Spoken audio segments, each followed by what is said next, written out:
Boa noite, Hare Krishna, tudo bem, pessoal? Então hoje a gente vai fechar a série sobre ateísmo, né? E hoje a gente vai falar sobre três argumentos famosos, né? Três argumentos bem usados dentro da retórica ateísta. Então, ontem a gente falou, né, da questão de que todo mundo é ateu com Deus dos outros, né? Esse é um argumento, né, bem usado. Então, o argumento assim da pedra inamovível, tipo assim, Deus pode criar uma pedra que nem ele pode mover, né? Então você vai ter assim contradição entre as características de Deus, né? A gente vai ver algumas pessoas argumentando que inclusive a própria onipotência, ela por si só, ela já é autocontraditória, né? E assim, outras características de Deus, elas seriam contraditórias entre si. E aí a gente também falou ontem sobre Deus das lacunas, né? Que na verdade Deus, ele é só uma resposta à nossa ignorância. Qualquer assunto que nós desconhecemos, a gente vai lá e tira, né, esse argumento da cartola, que é Deus. E aí a gente viu a resposta, uma resposta filosófica para cada uma delas, e viu uma resposta védica, vimos uma resposta de acordo com o conhecimento dos Vedas para cada uma delas, e hoje a gente vai falar de mais três argumentos aí bem conhecidos. Então o primeiro foi dado pelo Bertrand Russell, que se chama o bule celestial, né? Ele falou do bule celestial, mas normalmente a gente vai ver as pessoas usando esse argumento com o nome de bule de Russell mesmo, né? Bertrand Russell foi um dos principais intelectuais do começo do século passado. Era um grande pacifista, um matemático, um lógico formidável, né? Ele estudava lógica e era filósofo também. Então, até assim, apesar de todas as credenciais acadêmicas dele, ele era tão crítico do governo inglês durante a Primeira Guerra Mundial que ele tomou um cartão vermelho mesmo, né? Ele foi assim, proibido de lecionar por uma época, né? De escrever artigos. Um grande pensador, grande intelectual que moldou moldou a forma com a qual a filosofia era conduzida na primeira parte do século passado. E aí Bertrand Russell, ele era totalmente ateu, né? Ele era bem assim, ele tinha uma crítica bem aguçada às religiões, né? Então, o que ele fala? Ele fala o seguinte: olha, eu acredito num bule de chá.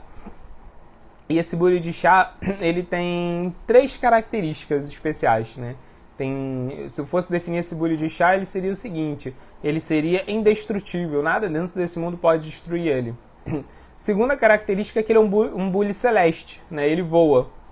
E a terceira característica dele é que ele é invisível. E o que acontece é que, como ele é celeste, ele saiu voando, e agora ele está orbitando o Sol. Ele fica voando, orbitando o Sol. Só que o Sol não pode derrotar ele, mesmo estando tão próximo do Sol, ele não pode ser derretido. Por quê? Porque ele é indestrutível. Agora, mesmo que a gente consiga enviar uma sonda espacial que também seja indestrutível e ela também orbite em torno do Sol, ainda assim ela não vai conseguir detectar, não vai conseguir perceber a presença do bule de chá, simplesmente porque esse bule de chá, ele é invisível. E aí ele fala, beleza, isso é o que eu acredito nesse bule de chá, e se você se interessar por entender o bule de chá, você vai ter que confiar só no meu testemunho sobre o bule de chá, né? Eu tive uma revelação da existência desse bule de chá, que voa, que é invisível, que é indestrutível, mas ele é totalmente além de evidências empíricas. Nenhuma pessoa pode perceber ele, a não ser pela revelação que eu estou fazendo, porque o bule foi revelado a mim, né? E então ele falava isso. E ele falava que assim, a crença nas religiões é exatamente isso, né? Então ele fala, nenhuma pessoa precisa de um argumento para refutar a existência desse bule de chá, porque ele vai falar, o bule de chá, todos sabem que nenhum bule de chá poderia, né, assim, por nenhuma lei conhecida, né, por nenhuma evidência com que a gente tenha contato, nenhum bule de chá poderia ter essas três características, né, de ser invisível, de ser indestrutível e de voar. Então ele fala assim, se eu estou alegando isso, eu que deveria ter uma prova concreta para isso. Eu nunca poderia me pautar na ideia de uma revelação. Eu que estou falando do bule, e o bule é totalmente contraditório com a nossa experiência prática, então o ônus da prova cabe a quem está alegando a existência do bule. E ele vai falar a mesma coisa a Deus. Eu vou falar de uma pessoa que ela é transcendental, mas a gente não tem experiência de nada transcendente nesse mundo. Uma pessoa que é eterna, mas a gente não tem assim experiência de nada que é eterno nesse mundo, né? Uma pessoa que é a controladora suprema, a gente não tem experiência de nada disso. Então quem fala isso tem que ter uma evidência empírica, uma evidência concreta disso, uma evidência que seja objetiva, que todo mundo possa experimentar. Então você não pode, assim, pleitear a existência dessa pessoa através de uma revelação. Vocês não entendem, mas é uma revelação, né? Então ele falou que se ele chegasse e falasse, né, ele que era uma figura pública, chegasse num jornal e alegasse que a crença dele realmente era no bule de chá, as pessoas achariam que ele teria um problema psiquiátrico sério, né? Ou então achariam que ele estaria só zombando delas. Agora ele fala, nenhuma crença religiosa é menos ridícula do que a crença nesse bule de chá celestial. A diferença é que elas fazem parte da cultura, né? Elas são repetidas todo domingo, né? Elas são a base do catequismo, né? As pessoas, assim, são criadas para acreditarem nessas coisas. E aí se chega uma evidência científica que contradiz qualquer crença religiosa, essa evidência ela está errada. É melhor você negar a evidência de algo que é objetivo e todos podem experimentar, né, com medo de você ter que negar algo que é simplesmente algo além de qualquer prova, de qualquer experiência, né? Então essa é a argumentação dele, a argumentação bem famosa. Então, qual é o problema dessa argumentação? Bem, primeiro, ele tem razão em um certo aspecto, né? Uma coisa que é importante a gente entender, como que funciona a lógica, né? A lógica ela funciona o seguinte, para um argumento ele ser verdadeiro, em todo argumento ele vai ter dois pontos, né? Ele vai ter premissas são assim as bases, né? São os axiomas de todo o nosso argumento, são aqueles pontos que a gente já declara no começo, né? E aí a gente pega essas premissas e né, a gente vai juntar elas para poder trabalhar o argumento. Aí a gente vai interagir, a gente vai fazer com que essas premissas interajam entre si para gerar a conclusão do nosso argumento. Então o argumento é uma série de regras lógicas que vai promover a interação desses argumentos. Essa interação ela tem que ser consistente entre si, né? E outra coisa, as premissas elas têm que ser verdadeiras. Se você tem premissas verdadeiras e você faz com que elas interajam de forma consistente, a conclusão obviamente vai ser verdadeira. Então muitas vezes a gente vai ver bons argumentos impecáveis, né? Não existe nenhuma falha de consistência nesses argumentos. E aí a gente já costuma achar que a conclusão da nossa lógica ela é perfeita, porque a lógica em si, né, a forma com a qual as premissas interagiram também foi perfeita. O ponto é, as premissas estão erradas, né? Às vezes a gente se distrai pela lógica, né, com a forma como o argumento é construído, que a gente não para reparar se as premissas estão corretas. Então, dentro desse ponto, né, dentro desse argumento do bule de chá, o Bertrand Russell ele atinge realmente algo, né? Ele atinge o dogmatismo religioso, né? Ele atinge assim o fanatismo religioso. Ele mostra que assim você não pode defender um dogma, né?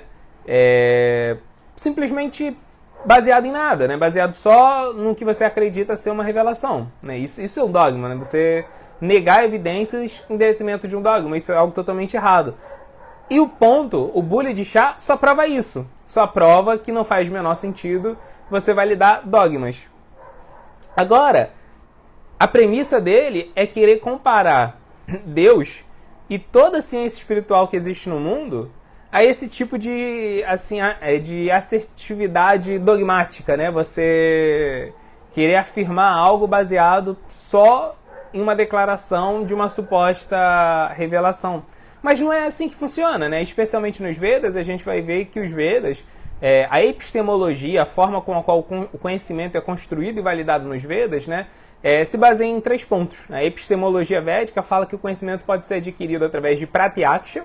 Pratyaksha significa através dos sentidos, né? Então, o conhecimento que vem através dos sentidos, o conhecimento empírico, ele é falho, porque os nossos sentidos são falhos, né? Ele é limitado, porque os nossos sentidos são limitados. Mas, ao mesmo tempo, ele é um conhecimento objetivo, porque, assim, diferentes pessoas, quando elas são submetidas à mesma evidência empírica, elas vão poder constatar a mesma coisa, né? Então, apesar de limitado, apesar de falho, é algo útil, né? Aí a gente tem Anumana. O que é Anumana? Anumana é lógica, né? Anumana significa justamente esse exercício de especulação que a gente está fazendo aqui, que o próprio Bertrand Russell fez.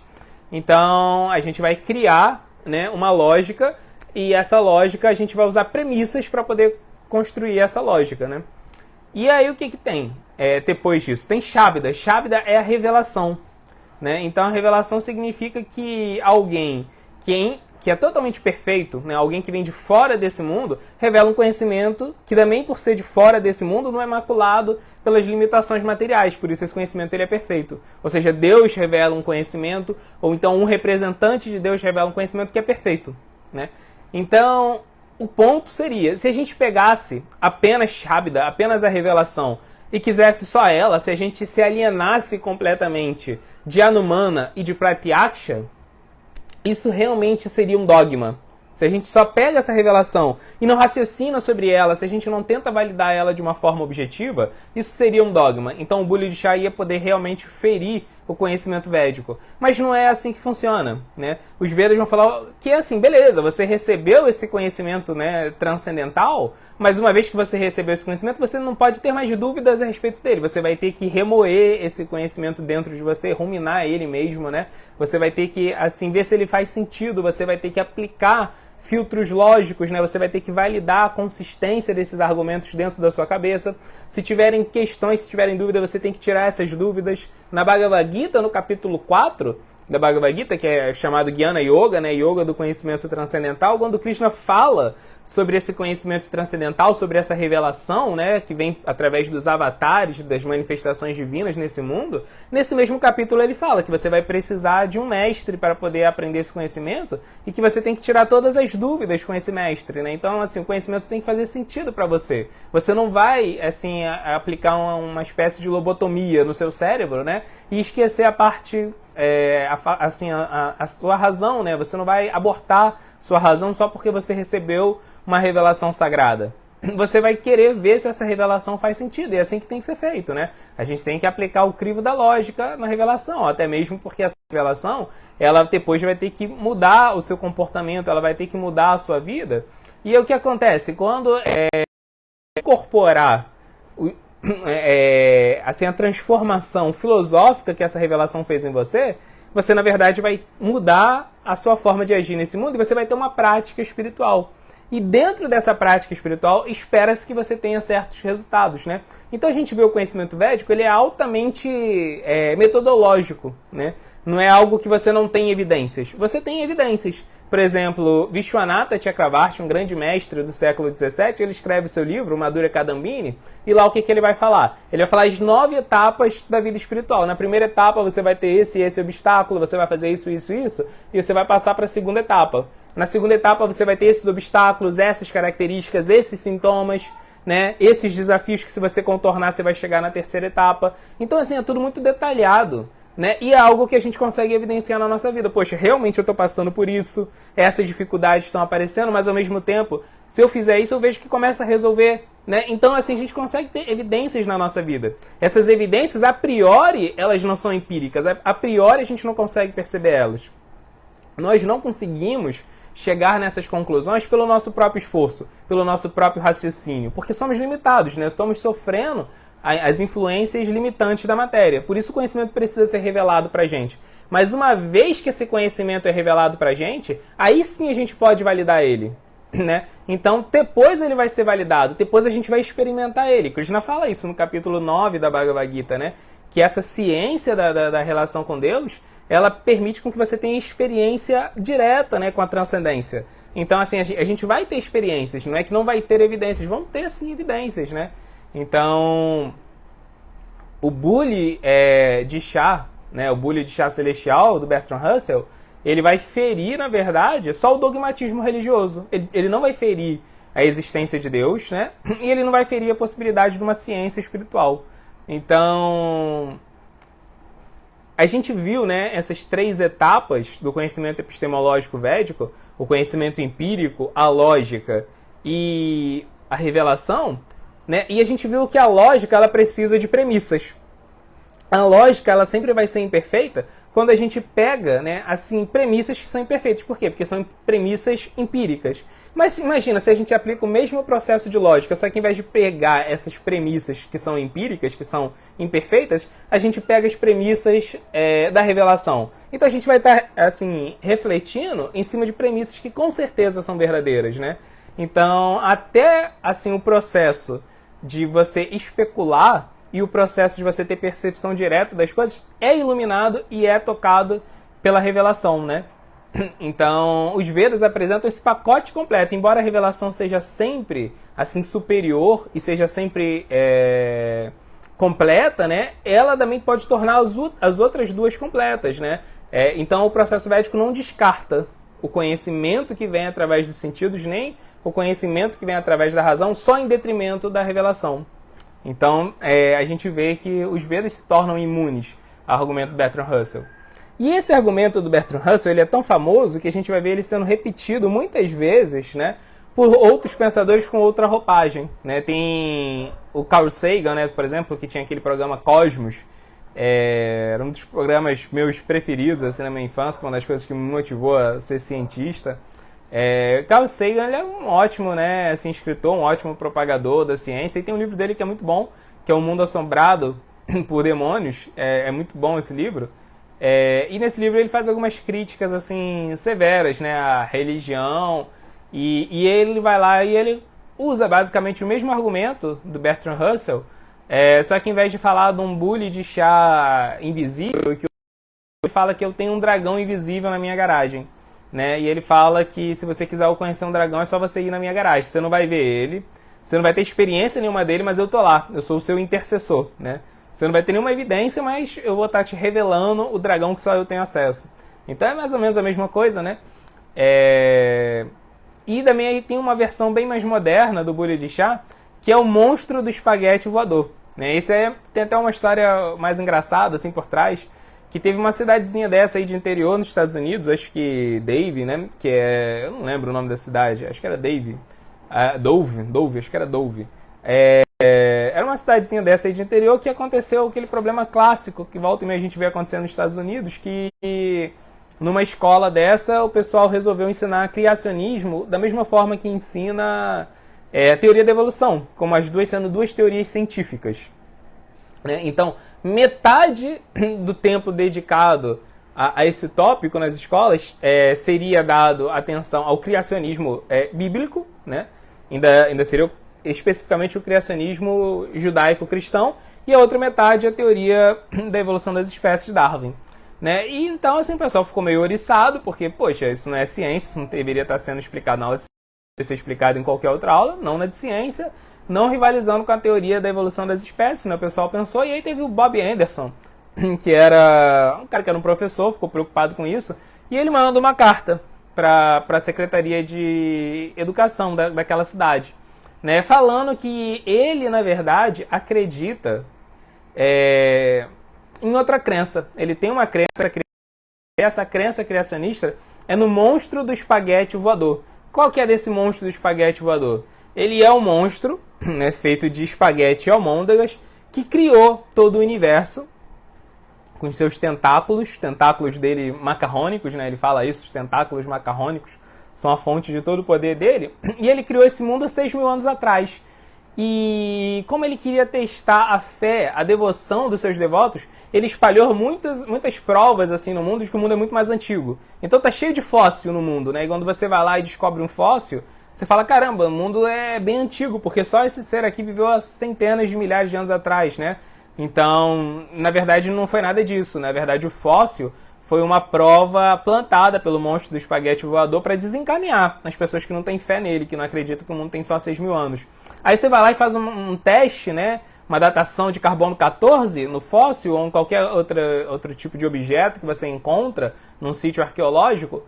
Aí nessa hora que você está fazendo isso, o monstro do espaguete voador ele vai lá e usa o tentáculo para fazer o seu teste dar errado, né? Então ele fala isso, né? Ele basicamente fala que eu acredito nesse ser, o monstro do espaguete voador, e ele que criou o universo, né?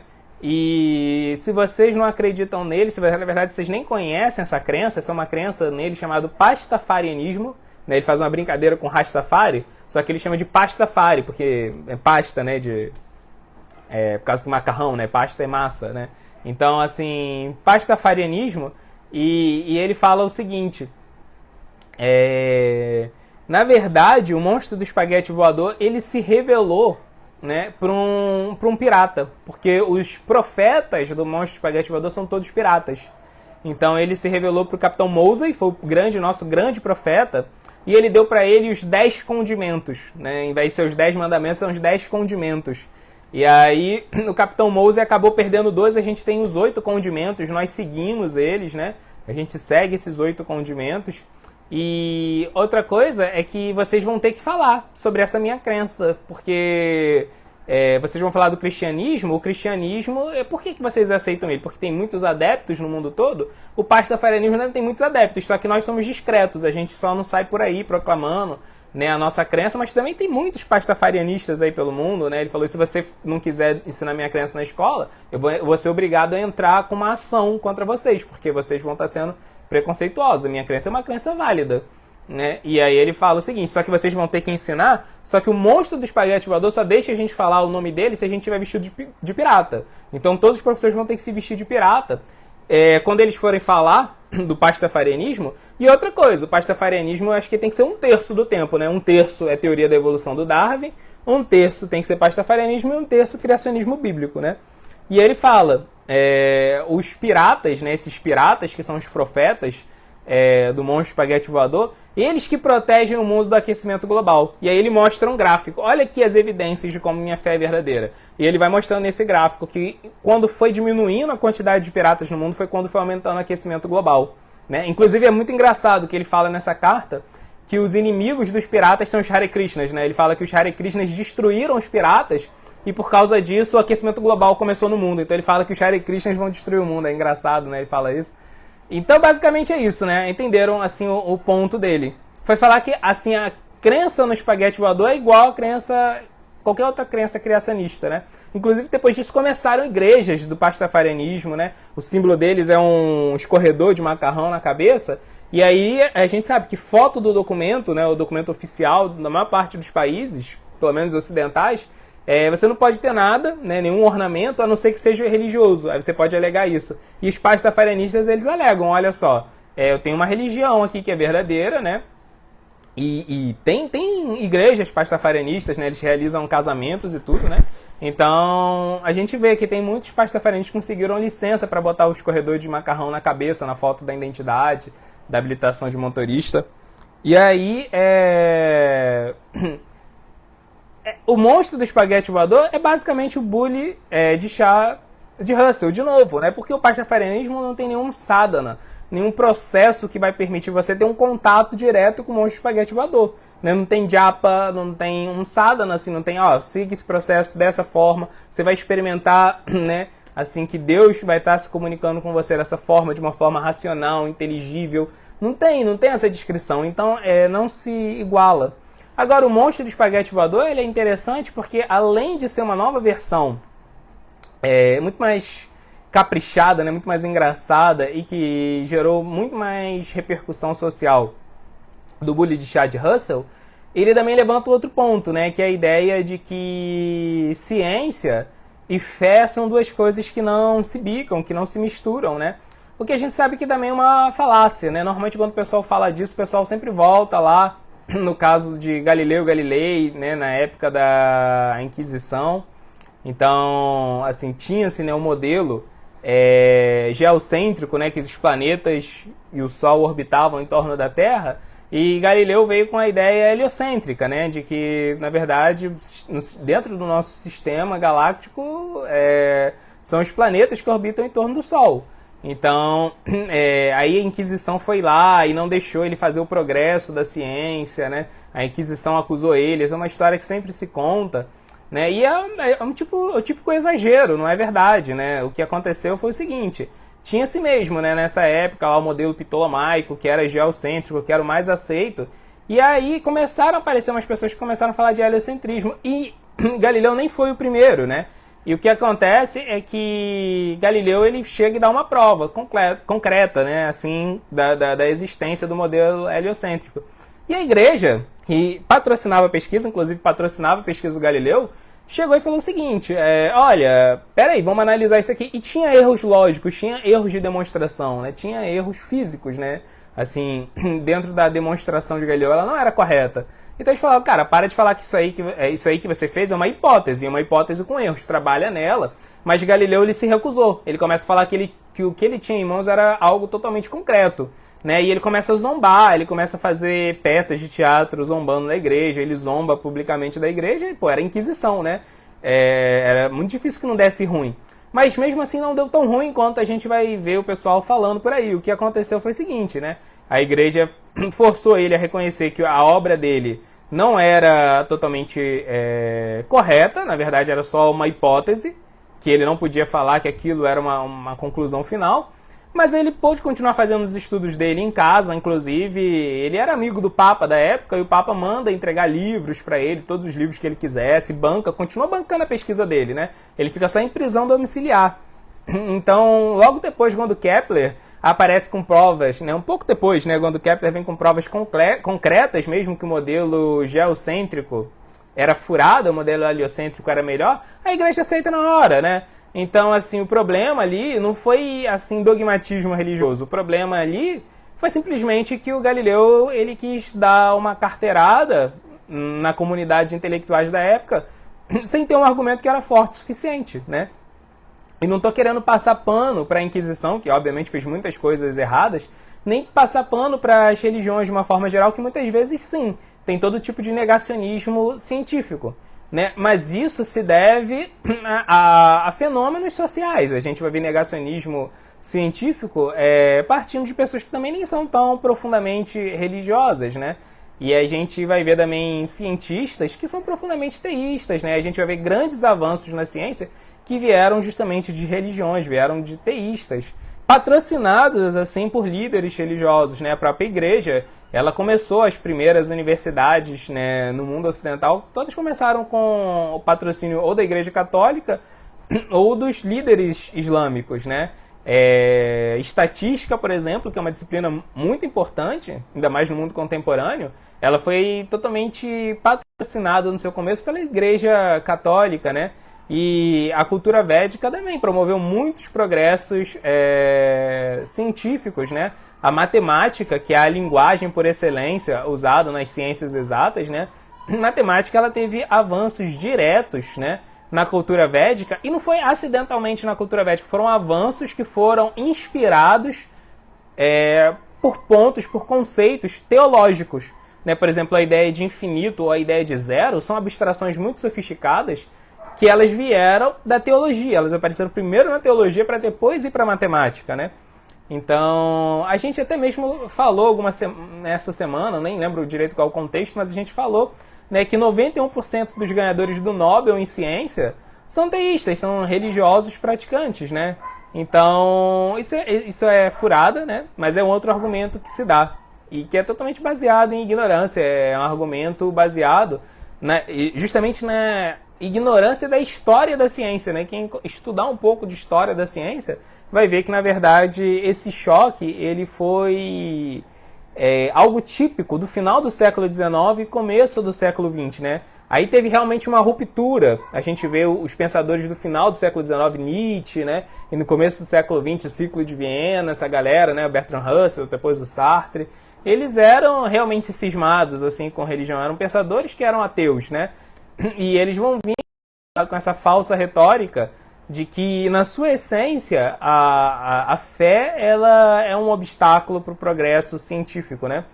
Mas o que acontece é que já na segunda metade do século XX, a gente vai ver Ian Barbour, né, que foi um grande físico do século passado, já faleceu, ele puxa, né, a revolução, e depois vieram muitos outros pensadores, né, depois dele, Alvin Plantinga, muitos outros, né, que foram restabelecer que é totalmente possível, totalmente plausível a boa convivência entre ciência e religião, né? Então, tem um livro muito bom para quem quiser se aprofundar nesse tema, que é o Religião na Era do Ceticismo, do Ian Barbour, né, desse grande físico.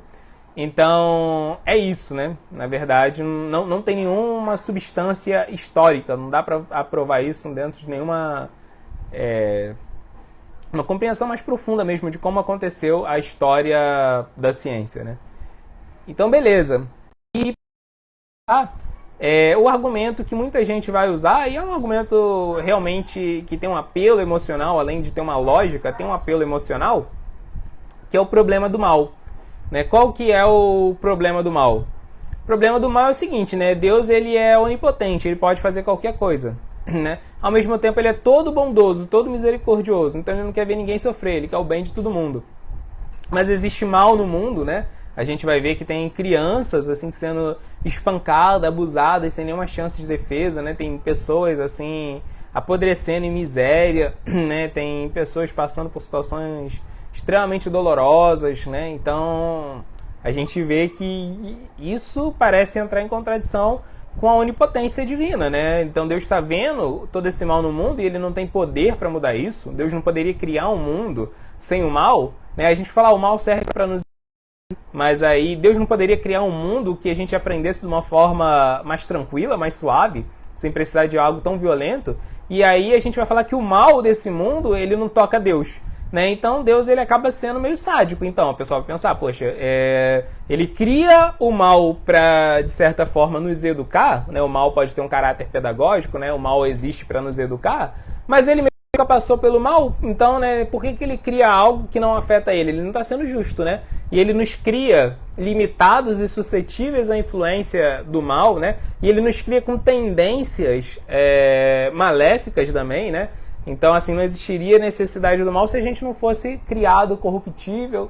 Então, Deus, ele não é totalmente bondoso, né? Ele criou a gente de uma forma que, propositadamente, a gente pode passar por todo esse sofrimento. Então, ele pode ser todo poderoso, né? Mas ele não é todo bondoso. Agora, se ele é todo bondoso, ele não é todo poderoso, né? Ele é limitado. Ele está querendo ajudar a gente, mas ele não pode fazer nada de concreto para acabar com o mal nesse mundo. Então, esse é o argumento do mal. Não é um bom argumento, né? De novo, a gente tem que olhar para as premissas. A lógica, perfeita.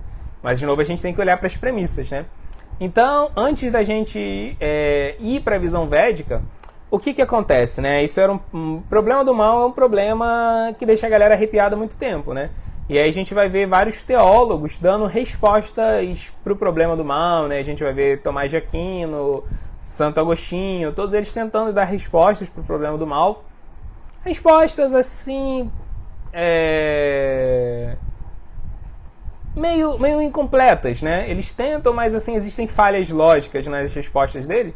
E aí, século passado, Alvin Plantinga, que é o principal acadêmico da Universidade de Notre Dame, que é uma universidade bem prestigiada, né, internacionalmente, ele sai com o argumento dele, né? Ele mostra, filosoficamente, que, na verdade, existe um erro aí, não existe nada que mostre, logicamente, que Deus ele não poderia ser onipotente, todo bondoso e o mal existir ao mesmo tempo, né? Ele cria um argumento que mostra isso. Eu não vou nem falar aqui agora porque esse argumento dele é meio complicado. Mas para quem quiser ver, ele explica isso em 2 livros dele, mas esses livros são bem pesados de se ler. Mas a editora Mundo Cristão, é uma editora bacana, né? De livros de teologia cristã, eles fizeram uma série de videozinhos animados, são uns desenhozinhos, né? E são desenhos curtos, assim, são uns 5 desenhos de 5 minutos mais ou menos cada um, né? Dá para procurar aí no YouTube que eles ilustram esse argumento através de desenhos, explicações assim bem visuais, eles ilustram esse argumento do Alvin Plantinga. Na verdade, acho que não foi nem a Mundo Cristão que fez, acho que foi o pessoal lá da Universidade de Notre Dame mesmo, e a Mundo Cristão só legendou, sei lá, acho que foi alguma coisa do tipo. Mas aí vocês podem procurar. Agora o ponto, né, esse argumento do Plantinga é genial, mas eu não concordo totalmente com ele, né? Eu acho que qualquer pessoa que siga a visão dos Vedas também talvez não concorde totalmente, apesar dele ser uma resposta para o problema do mal, né? Ele mostra que existem inconsistências lógicas no problema do mal. Eu acho que falta algo que não foi feito, né? Que a gente pode fazer, que é simplesmente olhar as premissas, né? Então, se a gente olha as premissas, primeiro a gente tem que entender, defina o mal, né? A gente tem uma definição clara de onipotência, a gente tem uma definição clara de bondade, mas a gente não tem uma definição clara do que é o mal. Então, o que é o mal? Né? O mal é algo que nos afeta, e é algo que nos afeta de forma irremediável. Agora, se a gente vê de acordo com a teologia védica, na verdade o mal não pode nos tocar. Krishna vai falar isso logo no capítulo 2 da Bhagavad Gita, que a alma ela é sempre totalmente pura e totalmente imaculada. Nada pode macular a alma, nós somos a alma, né? Agora, o corpo, assim como qualquer coisa material, pode ser maculado, pode ser danificado, pode ser prejudicado. Então, o que Krishna vai explicar logo no capítulo 2 da Bhagavad Gita é que nós somos almas que estamos habitando corpos, né? Esse é o primeiro ensinamento prático de Krishna Bhagavad Gita, Sankhya Yoga, yoga de distinguir o que é matéria do que é espírito, né? Então, nós somos seres espirituais vivendo num corpo material e existe uma interface entre essa alma e esse corpo que é Ahankara, né? Ahankara significa eu que faço, né? E a gente costuma traduzir como falso ego, ou seja, essa persona que vai servir de interface entre a alma e o corpo. Então a alma, apesar de dela ser eterna, ela vai se conformar em viver experiências temporárias, né? Ela vai acreditar que ela possui uma identidade temporária, apesar dela ser eterna. Quem vai sofrer prejuízo, na verdade, é o corpo. Quem vai sentir, experimentar esse prejuízo é esse ego, né? Com seus dois associados, ali, com suas duas ferramentas, que é a mente e o intelecto. Então, eles vão estar experimentando o mal, né? Mas o mal vai estar tocando, vai estar maculando a matéria. E a matéria não tem consciência, na verdade, né? E se a gente não tem consciência que a gente está sendo prejudicado, não dá pra gente, assim, acreditar que houve um prejuízo real, né? Por exemplo, se eu pego esse microfone aqui, né, e parto ele em 1000 pedacinhos, né? Vou lá e esquartejo o microfone, ninguém dá pra dizer que eu sou um assassino nem um serial killer porque eu fiz mal pro microfone. O microfone é matéria inerte, né? Então, na verdade, a alma ela é nunca tocada pelos problemas desse mundo, né? Então, essa visão de que o mal ele é algo pedagógico é algo que pode ser aplicado dentro do contexto védico, porque a gente vem para esse mundo, a gente age de forma egoísta, a gente gera o karma, e o karma vai amadurecer e vai se manifestar externamente como o mal, né? Só que o mal não vai afetar a alma, vai afetar só o ego, né? O ego vai sofrer. Só que a alma, ela na verdade, ela só tira o aprendizado desse sofrimento. E quando a alma ela aprende totalmente as lições que ela tem para aprender, ela volta para o mundo espiritual sem ter sofrido um arranhão. Assim, todas as experiências que ela tem aqui não vão ser experiências traumáticas, porque não foram experiências para a alma, foram experiências só do ego, né? A alma, ela só aproveita aquilo que tem de útil dentro desse mundo, né? Ela aproveita o lado positivo da experiência pedagógica desse mundo, sem sofrer nenhum arranhão desse mundo. Então, o mal, se a gente pensar o mal em termos absolutos, ele sequer existe. Então Deus ele continua sendo todo bondoso, todo poderoso, né? E ele nos dota com livre-arbítrio, ele deixa que a gente tenha um aprendizado aqui, ao mesmo tempo ele resguarda a nossa segurança, né? Ele não expõe a gente ao mal. É como um pai, uma mãe, que deixa um filho de castigo porque está fazendo pirraça, está se comportando mal, né? Então deixa ele uma semana sem usar o brinquedo preferido dele. Para aquela criança, aquela semana pode ser sofrimento assim inenarrável, sofrimento terrível, né? Mas para qualquer adulto assim são que está por perto, sabe que a criança não está tendo prejuízo nenhum. Na verdade, daqui a uma semana a criança vai ter o brinquedo de volta e ainda teve uma experiência pedagógica útil, né? Então, nós não sofremos nenhum prejuízo no sentido de que as características da alma, Sati, Chit e Ananda, eternidade, conhecimento e felicidade, não são por nada assim diminuídos pela nossa experiência nesse mundo. Não tem nada que nos afete de verdade. A gente só tem uma experiência temporária do mal, né? E na verdade não a alma tem essa experiência, senão ela, quando retornasse para o mundo espiritual, ela continuaria traumatizada por isso. Mas é só esse ego que é temporário, né? Então, a alma, ela é totalmente eterna, todo mal é temporário, e todo mal não tange a alma. Então, o mal que não existe, né? Na verdade, não existe o mal. Só existe uma experiência temporária que se assemelha a uma experiência com o mal. Da perspectiva da alma, não existe, né, o mal. Da perspectiva do ego, sim, existe. Né? Então, Deus ele é totalmente bondoso, Deus ele é totalmente misericordioso, e o mal não existe. Essa é a resposta védica para o problema do mal, né? E é uma resposta que só pode ser dada se a gente conhece e entende bem o conceito de alma, de matéria e de karma. Então é isso, pessoal. Então a gente está fechando aí a nossa série sobre ateísmo, mas se vocês tiverem outros argumentos, né, que vocês queiram ver, podem mandar que algum dia no futuro a gente pode fazer uma edição especial para fechar essa série com outros argumentos que vocês queiram ver. Mas vamos ver aqui agora os comentários de vocês. A Aline comentou assim, perguntou assim: boa noite, Aline. Como validar o conhecimento dos Vedas em relação ao mundo espiritual, para quem não acredita?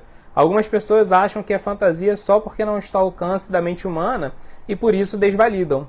Então, o mundo espiritual, Vaikuntha, além de ser um local, digamos assim, geográfico, né, de ser um local que tem existência própria, o mundo espiritual, Vaikuntha, também é um estado de consciência. Vaikuntha significa sem ansiedade. Então, qualquer experiência que a gente tem nesse mundo, ela não é forte o suficiente para invalidar a nossa ausência de ansiedade, né? A gente tem ansiedade nesse mundo porque a gente tem a tendência a controlar as coisas, né? E quando a gente projeta essa tendência de controlar no futuro, isso se torna ansiedade. Você fica preocupado se vai conseguir controlar ou não as coisas no futuro. Quando a gente projeta a nossa necessidade de controlar no passado, isso vira lamentação, né? Você se lamenta por aquilo que você queria controlar e não conseguiu. Então, nenhuma experiência nesse mundo é forte o suficiente para fazer com que a gente consiga obter cura, né, para a nossa tendência a se lamentar ou ter ansiedade. Então, assim, a gente pode não ter uma experiência direta do mundo espiritual agora, a princípio, né, e a gente precisa se qualificar, obviamente, para ter essa experiência, né, mas a gente já pode, assim, seguir as práticas védicas e ver como a nossa consciência já vai mudando agora, né? Assim, alguém pode protestar: eu não tenho experiência direta do mundo espiritual, então ele não existe. Mas a gente também não tem experiência direta de muitas coisas, né? A gente não tem experiência direta de micro-organismos, mas a gente sabe que eles existem. A gente tem o equipamento certo para ver esses micro-organismos, né? A gente não consegue ver partículas atômicas a olho nu, mas a gente tem, assim, provas concretas de que tudo isso existe, mas a gente precisa do equipamento correto, né? E no caso, o equipamento correto para a gente observar o mundo espiritual, para a gente ter uma experiência direta do mundo espiritual, é a sucessão discipular, né? É o que Krishna fala no capítulo 4 da Bhagavad Gita. A sucessão discipular é a forma da gente ter essa experiência, receber esse conhecimento, receber essa prática através de um mestre, né, que está conectado a uma escola de outros mestres que receberam conhecimento diretamente do próprio Deus. É a forma da gente ter a experiência desse mundo espiritual. Uma vez perguntaram para Prabhupada o que era tecnologia védica, porque os Vedas descrevem naves espaciais, um monte de coisa assim. Prabhupada falou que tecnologia védica significa sucessão discipular, né? Receber o conhecimento espiritual de um mestre espiritual. Então é isso. Sem ter essa prática, como que a pessoa pode exigir ver o mundo espiritual, né? Mas é possível sim ter essa experiência direta. O Giri Varadari comentou assim: vixe, o menino maluquinho era pastafarianista. Ele usa, né, o escorredorzinho na cabeça, a panelinha na cabeça. O Gopa, e aí Gopa, ele comentou assim: além desses 6 argumentos, existe algum outro que seja realmente mais difícil de refutar pela visão védica? Boa pergunta, Gopa. De cabeça, não sei, a gente pode pesquisar. Assim, eu nunca encontrei um assim que me deixou em parafuso, mas a gente pode ver outros aí, né? Vamos pesquisar outros aí. A Aline comentou assim: essa questão do mal, imagino que a maioria de nós já pensou em algum momento. Sim, porque é um argumento muito emocional, né? Quando a gente realmente está passando por uma situação de sofrimento, a gente pode ser levado mesmo a fazer esse tipo de questionamento, né? Então ele é um argumento que mistura filosofia com apelo emocional. A Luísa, ela comentou assim: boa noite, Luísa. O Galileu escapou, já o Giordano Bruno não. As pessoas ficam com pavor de Deus por causa das instituições que deturpam a ideia de Deus e impõem dogmas. Penso que a educação e o Estado devem ser laicos em nome da liberdade de culto. Totalmente, né? Concordo, né? Mas a gente também faz uma avaliação muito anacrônica das coisas, né? Então, assim, a Igreja Católica, ela tem muitos erros terríveis assim no passado, né? Ela tem erros assim monstruosos, né? Abuso de poder, autoritarismo, mas também era uma época que não existiam códigos penais constituídos como hoje em dia, né? A gente não tinha democracias sofisticadas, refinadas como hoje em dia. Então, teve uma vez que eu li uma coletânea de artigos, 200 artigos, né? E eram todos de acadêmicos, que nenhum deles era católico. Né? Eles eram ou de outras religiões ou eram ateus, tinham muitos ateus, né? E eram todos historiadores ou sociólogos, antropólogos, que foi no aniversário, né, de 1500 anos da Inquisição que essa coletânea foi lançada, e lá eles mostram como que normalmente as pessoas elas entendem a Inquisição de uma forma muito anacrônica, né? Que naquela época era normal esse tipo de barbaridade que a igreja fez, isso era coisa normal, né? Então eles mostram assim, que os julgamentos que tinham fora da Inquisição, eles eram assim 80 vezes mais rigorosos, eles terminavam 80 vezes mais em punições, o mesmo tipo de punição que tinha na Inquisição, né? Só que quando eles eram feitos fora dos tribunais da Inquisição, então eles mostram coisas desse tipo, né? Então era errado, era, mas assim, a civilização da época fazia isso, né? Parece que era algo assim que a Igreja Católica pariu, né? Mas não era, era algo que, assim, o mundo não era como é hoje. Então esse perigo do anacronismo, né? Isso aí é algo que é meio assim, um crime filosófico, né? Um crime analítico, você querer julgar outra época a partir da visão de hoje em dia. Mas é claro, existem muitos líderes religiosos, muitas instituições religiosas que são negacionistas, que abusam do poder, que fazem tudo isso, né? Mas a gente tem que ter uma avaliação mais neutra também, né? Essa neutralidade ela é importante na educação, ela é importante no Estado, mas ela também é importante na hora da gente analisar a história, né? E eu vejo que hoje em dia, assim, muitas religiões acabaram vítimas de uma avaliação totalmente deturpada da história. O Prana Govinda, ele comentou assim, legal, Prana, e aí? Ele comentou assim, no sistema educacional científico, o conhecimento ensinado é aquele relacionado às teorias mais aceitas, embora existam diversas hipóteses, muitas vezes conflitantes, embora oriundos do mesmo processo metodológico científico. Para um sistema educacional ser realmente científico, todas as possibilidades não deveriam ser ensinadas com todas as suas contradições e lógicas, e também com outras revelações de críticas de uma sobre a outra? Com certeza, né? Então, mas aí depende de onde o conhecimento está sendo ensinado, né? Então isso é mais uma falha do sistema educacional que a gente vai ver assim, difuso em muitos lugares, né? No nosso país é assim mesmo, né? Mas a ciência, de uma forma geral, como que ela opera? Né? Como que é a epistemologia da ciência? A gente vai ver que em áreas limítrofes, áreas que a ciência ela não conhece muito, a gente vai ver que tem uma divergência de teorias, né? Não são teorias, são hipóteses ainda, né? Quando ela está nessa área. Então, por exemplo, a consciência. A gente tem hoje em dia 7 modelos, né? Que são todos modelos muito fracos, né? E eles competem entre si. Agora, à medida que uma área da ciência vai avançando, o que vai tendo é convergência, né? Por exemplo, o Big Bang, no começo a gente vai ver vários modelos, né? Eles eram muito diferentes entre eles porque todos eles eram primitivos. À medida que o avanço da ciência vai acontecendo, a gente vai vendo que todos esses modelos, na verdade, eles vão mudando e vão convergindo para um modelo similar, né? Então, quando existe essa divergência entre muitos modelos, é porque aquela área da ciência, ela é muito, assim, incipiente, né? Ela é muito frágil, muito jovem ainda, né? Por isso tem muitos modelos conflituosos. Mas a tendência é esses modelos irem convergindo, né? Não é assim uma visão que alguém de fora do meio científico pode achar, é que você vai ter sempre um monte de conflito assim entre um monte de modelinhos científicos diferentes, mas não é isso que acontece. À medida que o processo científico vai assim acontecendo, que a dialética científica vai acontecendo, a gente vê uma convergência entre esses modelos. Eu vi ano passado um estudo da Unicamp que mostra que 92% das áreas da ciência já houve essa convergência, né? Só em 8% ainda está nessa parte de ter disputa entre muitos modelos, né, rivais.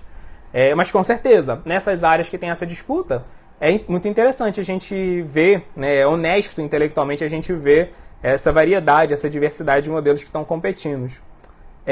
A Luísa comentou assim, os Asuras são maus, certos? Eles podem evoluir também? Então, Luísa, os Asuras é mais um tipo de vida que a gente pode nascer nesse mundo, né? A gente pode nascer como animal, como vegetal, como ser humano, como semideus ou como Asura. Mas o Asura é mais um tipo de falso ego, é mais um tipo de nascimento que a gente pode ter nesse mundo, dependendo do nosso karma e dependendo dos nossos sanskaras, ou seja, das impressões mentais que a gente teve, né? Tudo aquilo que a gente pensa, que a gente deseja, que a gente sente, cria uma impressão na nossa mente. Essas impressões mentais e esse karma se acumulam e vão interagir para gerar o nosso próximo nascimento, né? Então todos nós já podemos ter nascido como animal, vegetal, semideus ou Asura, né? O ser demoníaco em outras vidas. Então sim, com certeza. natureza, eles evoluem, né? Inclusive o nascimento deles nessas formas de vidas baixas, né? Assúricas, demoníacas, assim, né? Faz parte do processo de evolução também, né? Todo mundo vai evoluir, né? O Adriano, ele perguntou assim, a alma, ela seria o corpo atômico? Plano espiritual seria o plano desse corpo, e bem diferente do que os espíritas chamam de plano espiritual, que seria o plano astral, correto? Nos Vedas existe a ideia espírita que planejamos nossa encarnação e escolhemos as dificuldades que vão passar. Então, segundo a versão dos Vedas, nossa alma, ela é transcendental totalmente a matéria, ela não tem nada a ver com a matéria, e ela é formada por 3 atributos: eternidade, conhecimento pleno e felicidade plena, né? E quando ela vem para esse mundo material, ela recebe 5 coberturas.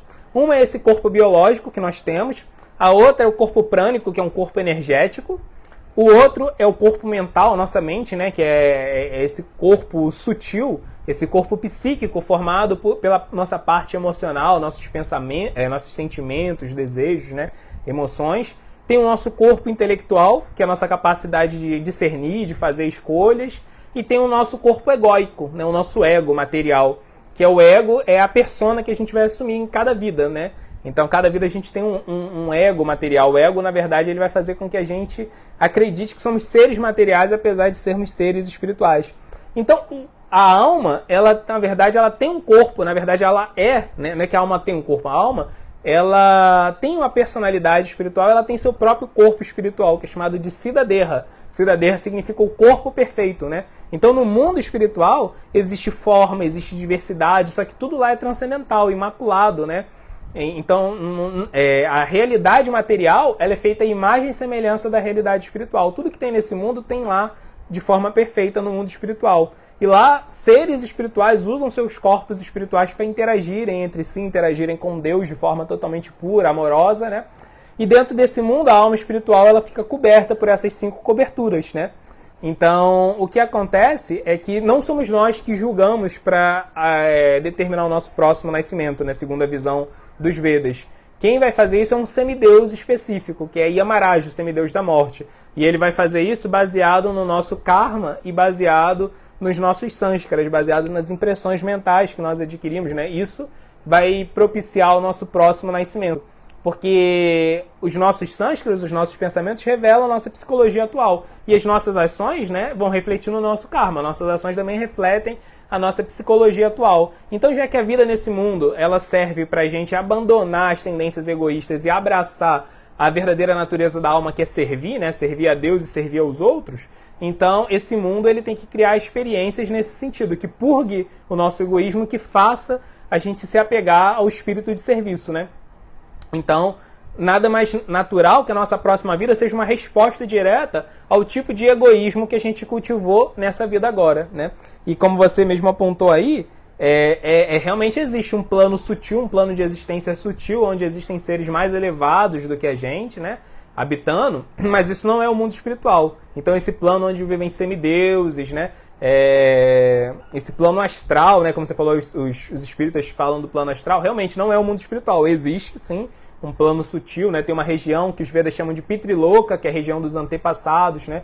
Então, todas as pessoas, assim, nossos antepassados, que eram muito piedosos, que têm bom karma, se a gente é muito apegado à nossa família, mas a gente também é piedoso, a gente pode ir para lá, né? Então essa região ela parece muito a descrição dessas colônias, né? Tipo o nosso lar que existe na tradição espírita. Então elas realmente existem, mas segundo a visão védica não são um mundo espiritual, né? São seres piedosos, mas que ainda precisam avançar ainda mais na sua relação amorosa com Deus. E a Luísa, ela comentou assim: hoje é o recrudescimento de estados ligados à religião que são intolerantes com quem não segue a religião oficial. Não, isso aí é terrível, né? Tanto que a gente vai ver que na cultura védica existiam os Sadarshans, né? Os Sadarshans eram as 6 cosmovisões da realidade, né? Tinham 6 formas diferentes de se entender a realidade, que eram muito diferentes entre si, né? Elas até dialogavam, mas eram muito diferentes, né? E a gente via que um líder, na verdade, pela visão do Dharma, né? Um líder político na cultura védica, independente de qual fosse a cosmovisão dele, ele deveria tolerar todas elas, e mais do que tolerar, na verdade, ele deveria proteger os professores, né, que estavam ensinando aquelas cosmovisões, as pessoas que praticavam elas, né? Então, a nossa visão de mundo, a forma com a qual a gente entende o mundo, ela é algo totalmente individual. Nenhum líder tem, assim, nenhum líder político tem deveria poder interferir nisso, né? A menos que isso prejudique outras pessoas, né? Então, com certeza, o Estado ele tem que ser laico. Ainda que o governante ele possa se inspirar em valores religiosos na hora dele construir a ética administrativa dele. Isso é outra coisa, mas o Estado ele tem que ser laico. Então tá certo, pessoal? A Krishna Vijaya, ela fez um comentário aqui, então vamos ler. Krishna não castiga, ele educa essas crianças birrentas influenciadas pelo falso ego. Legal. Felizmente a alma não é atingida, como você mesmo disse. No final vamos todos retornar para o nosso verdadeiro lar. Podemos ter vários corpos espirituais no mundo espiritual convivendo com Krishna? Ou só temos um corpo, tipo pássaros, árvores ou outros? Então, isso aí é um assunto bem complicado mesmo, mas Jiva Goswami explica isso no seu tratado Satsandarbha, né? E lá ele fala que sim, que uma alma ela pode ter mais de um corpo espiritual para ter mais de um tipo de experiência espiritual, né? Então ele diz que uma alma, por exemplo, pode ter um corpo de vaqueirinha e conviver com Krishna em Vrindavana, ser uma amante de Krishna em Vrindavana, ao mesmo tempo ele pode ter um corpo assim que ele é um amigo do Senhor Chaitanya e está convivendo em Navadvipa espiritual com o Senhor Chaitanya, fazendo kirtan com ele, dois corpos diferentes para ter dois tipos de raça, dois tipos de experiências, de humores devocionais distintos. Mas ele não entra muito em detalhe como isso acontece, né? Ele só fala muito por alto e particularmente foi o único lugar que eu vi uma referência clara a isso, foi em Jiva Goswami, né? E ele não entra muito em detalhes, ele só fala que sim, que é possível, né? Mas não explica muito.